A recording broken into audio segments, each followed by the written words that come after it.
Break पर स्वागत। श्रीमंदिर प्रशासन रथयात्रा प्रस्तुति बैठक अनुष्ठित होती। रथयात्रा को श्रृंखलित और व्यवस्थित करने आलोचना होती। रथ काठ बासुंगा पाट चंदन काठ और रथ दौड़ी किभली सठिक भाव प्रस्तुत कर मुख्य प्रशासक डॉ अरविंद पाढ़ी बैठक में विभाग अधिकारी आलोचना करते।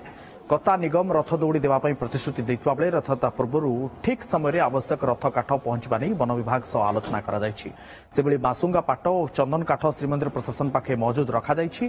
श्रीमंदिर मुख्य प्रशासक डॉ अरविंद पाढ़ी अधिक आलोचना करी सहयोगी मधुसूदन मिश्रा। श्रीमंदिर प्रशासन तरफ जहाँ घोषयात्रा प्रस्तुति होगा कथा आम पूरापूरी भाव में प्रस्तुत अच्छु।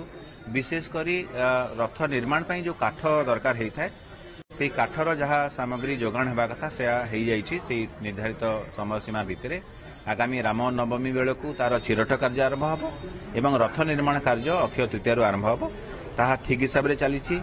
जो बासुंगा पाट हो कि रथ दौड़ी हो कि अलग चंदन काठ जिते भी सामग्री दरकार तापर आम विस्तृत भाव में आलोचना करूँ। विभिन्न स्तर में आम नीति प्रशासक जिलापाल स्तर में आलोचना करुँच।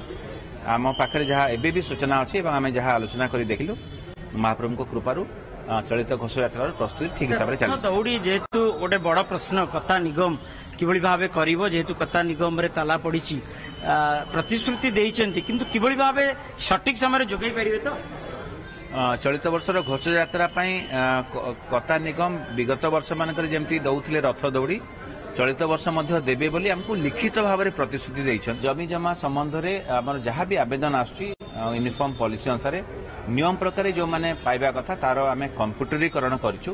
तेणु जड़े जदि आवेदनकारी अच्छा एबे ताकू ऑनलाइन एप्लिकेशन करेंगे श्रीसंपत्ति.com ना आम से डोमेन रजिस्ट्रेशन करने जाऊँ।